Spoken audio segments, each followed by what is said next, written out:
आपल्या हिंदू धर्मशास्त्रानुसार आणि पंचांगानुसार आषाढ महिन्यातील शुक्ल पक्षात येणाऱ्या या एकादशीला देवशयनी एकादशी, पद्मा एकादशी किंवा महाएकादशी म्हणून ओळखले जाते किंवा आषाढी एकादशी देखील म्हणतात. या पवित्र दिवसापासूनच भगवान श्री हरिविष्णू हे क्षीरसागरात योगनिद्रेसाठी जातात. म्हणूनच या दिवसाला देवशयनी एकादशी असे म्हणतात.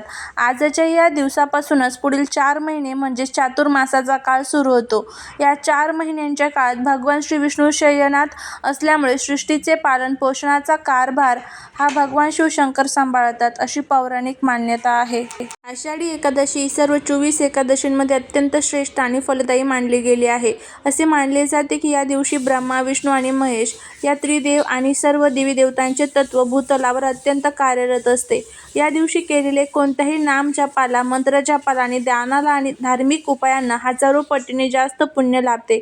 आषाढी एकादशी हा केवळ एक सण नसून आपल्या आयुष्यातील एक नवीन आणि समृद्धी दिशा देणारा अत्यंत अलौकिक काळ आहे. या दिवशी आपण केलेल्या छोट्याशा भक्तीने भगवान श्री विष्णू आणि माता लक्ष्मी अत्यंत प्रसन्न होतात आणि आपल्या घरात कायमचा वास करतात.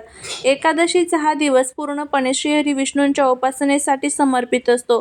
अनेकदा वेगवेगळ्या परिस्थितीमुळे किंवा कारणांमुळे काही लोकांना या दिवशी उपवास करणे शक्य होत नाही.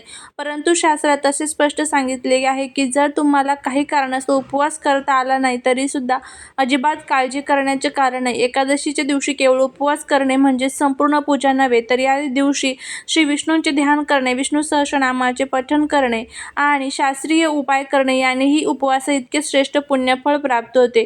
त्यामुळे उपवास नसले तरीही तुम्ही या उपाय अतिशय निष्ठेने आणि श्रद्धेने करू शकता. या दिवशी तुळशी माता आणि भगवान श्री विष्णू यांच्या संबंधाला अत्यंत अनन्यसाधारण महत्त्व आहे. तुळशीशिवाय भगवान श्री विष्णूंची कोणतीही पूजा, नैवेद्य किंवा सेवा कधीही स्वीकारली जात नाही. तुळशीच्या पानामध्ये साक्षात माता लक्ष्मी आणि सर्व तीर्थांचा वास असतो.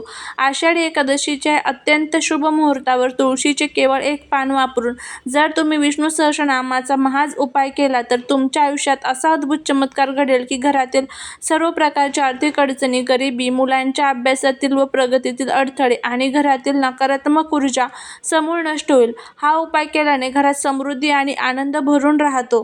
तर आपल्याला या दिवशी एक अतिशय प्रभावी असा उपाय करायचा आहे. या दिवशी तुळशीचे एक पान आपल्याला या ठिकाणी ठेवायचं आहे. यामुळे आपले आयुष्य बदलून जाईल. मुलांची, घराची प्रगती कोणीही थांबवू शकणार नाही. आपल्या मनातील ज्या काही इच्छा आहेत त्या पूर्ण होतील. अखंड लक्ष्मी नांदेल. माता लक्ष्मी, भगवान विष्णू हे आपल्यावरती प्रसन्न होतील. सुख, शांती, समृद्धी, धनप्राप्ती, लक्ष्मीप्राप्ती सर्व गोष्टी ज्या आहेत तर त्या आपल्याला मिळेल. तर असा हा प्रभावी उपाय कसा करायचा, कोणत्या वेळेत करायचा याबद्दलची माहिती आपल्याला बघायची आहे. त्यामुळे व्हिडिओ हा लाईक, शेअर आणि सबस्क्राईब नक्की करा. त्याचबरोबर कमेंटमध्ये जय माता लक्ष्मी लिहायला अजिबात विसरू नका. तर आता या आषाढी एकादशीच्या दिवशी तुळशीची सेवा करताना काही चुका टाळल्या पाहिजेत, अन्यथा पूजेचे पूर्ण फळ मिळत नाही. शास्त्रातील नियमांनुसार एकादशीच्या दिवशी तुळशीला स्पर्श करायचा नसतो, तुळशीची पाने तोडायची नसतात आणि तुळशीच्या रोपाला पाणी देखील अर्पण करायचे नसते. असे मानले जाते की एकादशीच्या दिवशी तुळशी माता स्वतः भगवान श्री विष्णूंसाठी अत्यंत कठोर आणि निर्जला व्रत पाळते. त्यामुळे या दिवशी तुळशीला पाणी घातल्यास तिच्या व्रतात अडथळा निर्माण होतो आणि पाने तोडल्यास दोष लागतो. म्हणूनच हा उपाय करण्यासाठी आपल्याला जे तुळशीचे पान लागणार आहे ते पान एकादशीच्या आदल्या दिवशी म्हणजेच दशमीच्या दिवशी संध्याकाळ होण्यापूर्वीच काळजीपूर्वक तोडून स्वच्छ धुवून आणि वस्त्राने पुसून सुरक्षित ठेवायचे आहे. जर तुम्ही आदल्या दिवशी पान तोडण्यास विसरलात तर एकादशीच्या दिवशी तुळशीच्या रोपाखाली स्वतःहून गळून पडलेल्या स्वच्छ आणि अखंड पान तुम्ही या उपायासाठी वापरू शकता. एकादशीच्या दिवशी चुकूनही तुळशीचे पान तोडू नये हा नियम विशेष लक्षात ठेवा. आता आपण वळूया मुख्य उपायाकडे. आषाढी एकादशीच्या दिवशी सकाळी लवकर उठून स्नान करून स्वच्छ वस्त्रे परिधान करावीत. घरातील देवघर स्वच्छ करून घ्यावे. ईशान्य कोपऱ्यात किंवा देवघरासमोर एका पाटावर पिवळे अथवा लाल वस्त्र अंथरावे. त्यावर भगवान श्री विष्णूंची म्हणजेच बाळकृष्णाची किंवा विठ्ठलाची अथवा प्रतिमा किंवा मूर्ती असेल तर ती स्थापित करावी. जर मूर्ती असेल तर आवर्जून अभिषेक करावा. अभिषेकामध्ये तुम्ही पाणी, शुद्ध पाणी किंवा मग पंचामृताचा वापर देखील करू शकता. शकतात. देवाला हळद, कुंकू, अक्षदा, अष्टगंध, अक्षदा, पिवळी फुले व्हावीत.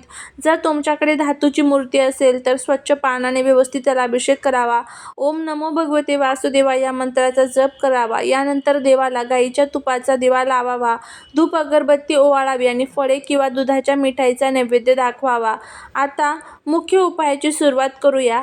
आपल्याला हा उपाय कशासाठी करायचा आहे ते तर आपण बघितलं. तर आदल्या दिवशी तोडून ठेवलेले ते एक स्वच्छ तुळशीचे पान तुमच्या उजव्या हाताच्या तळहातावर किंवा 2 बोटांमध्ये पकडायचं आहे. भगवान श्री विष्णूंच्या अत्यंत पवित्र अशा विष्णू सहस्रनाम स्तोत्रातील सर्वात पहिले नाव म्हणजे शक्तिशाली नाम ओम केशवाय नमः. असं तुम्हाला विष्णू सहस्रनामावलीमध्ये भगवान श्री हरिविष्णूंची 1000 नावं पाहायला मिळतील. तर पहिलं नाव घ्यायचं आहे, ओम केशवाय नमः म्हणायचं. तुळशीचे पान श्री विष्णूंच्या किंवा विठ्ठलाच्या चरणी अर्पण करायचं. त्यानंतर लगेच तेच पान देवाच्या चरणावरून पुन्हा हातात उचलायचं. त्यानंतर विष्णू सहस्रनामावलीतील दुसरं नाव जे आहे तर ते वाचायचं. तेच पान पुन्हा विष्णूंच्या चरणी अर्पण करायचं. अशा प्रकारे विष्णू सहस्रनामातील एक नाव वाचत किंवा ऐकत ते एकच तुळशीचे पान विष्णूच्या चरणी 1000 वेळा अर्पण करायचे आहे. जर तुम्हाला सहस्रनाम वाचता येत नसेल म्हणजेच नामावली वाचता येत नसेल तर तुम्ही यूट्यूबवरती लावून द्या. नाव ऐकायचं, पान अर्पण केलं तरी देखील चालू शकतं.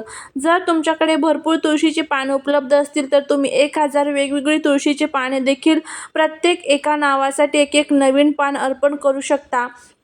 परंतु एवढी पाने मिळणे कठीण असल्यास केवळ एकाच पानाने 1000 वेळा हा विधी करणे पूर्णपणे शास्त्रसंमत आणि तितकेच फलदायी मानले गेले आहे. विष्णू सहस्रनामावलीतील 1000 नावे पूर्ण झाल्यानंतर आणि ते तुळशीचे पान 1000 वेळा विष्णूंच्या चरणी अर्पण करून झाल्यानंतर देवासमोर कापूर पेटून आरती करावी. आरतीनंतर देवासमोर हात जोडून अत्यंत नम्र भावने आणि श्रद्धेने आपली मुख्य इच्छा देवाला सांगावी.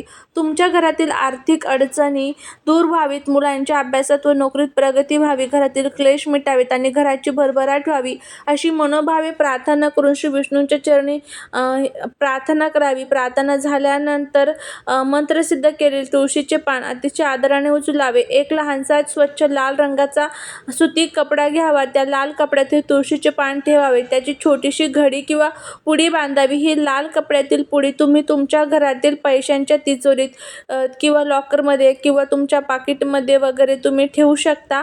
हे तुळशीचे पान श्री विष्णूंच्या 1000 दिव्य नामाने अभिमंत्रित झालेले असल्यामुळे ते साक्षात लक्ष्मीला आकर्षित करणारे यंत्र बनते.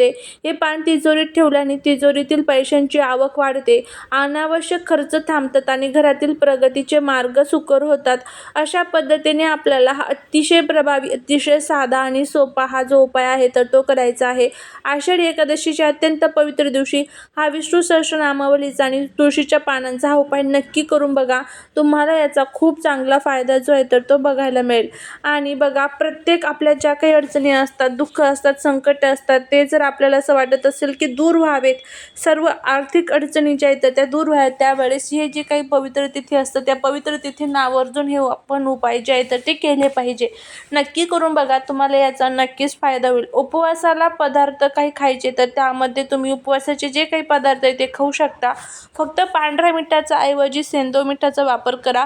मोहरीचं तेल, त्याचबरोबर तिळाचं तेल किंवा मग सोयाबीन तेल, सूर्यफूल तेल याचा वापर करू नका. त्याऐवजी तुपाचा किंवा मग शेंगदाणा तेलाचा वापर करा. अशा पद्धतीने आपल्याला या सर्व गोष्टी ज्या आहेत तर त्या आपल्याला पाळायच्या आहेत.